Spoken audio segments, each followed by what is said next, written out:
You know, I think it used to be sort of make the influencers post about it and drive sales that way. And whilst we saw some success with that, I think the most valuable thing for us as a business is let's get them to create a great piece of content for us that then we can use as a brand and use across all our channels. And that, you know, it's going to be a longer lifespan worth of content as well. You know, we can use it for a while. For sure. Yeah. Okay, I get this question a lot from business owners when they get into influencer marketing. One thing is they don't know who to contact. And the second thing is they don't know how to contact them either. So what are your tips on those two things?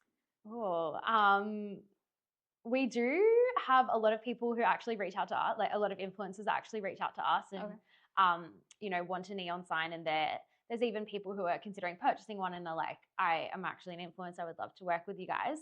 And I think that has been important in our strategy because I think those influencers are more engaged with your company. You know, they actually want the product. They're actually, it's a genuine, if they're giving a testimonial, for example, it's a genuine testimonial because they actually wanted to purchase the product anyway.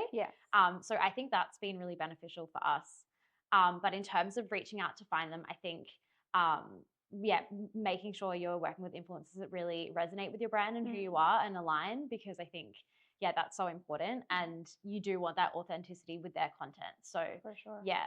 So are you more focused on the macro influencers or micro influencers? Micro influencers, I think we've seen, deliver sort of better content, and are more willing to sort of go above and beyond for you to make sure that you're both happy with the deliverables and the outcome. For sure. Have you ever engaged with a macro influencer? Yeah, we've worked with a few. Majority of our, like, the stuff we do with influencers is gifted.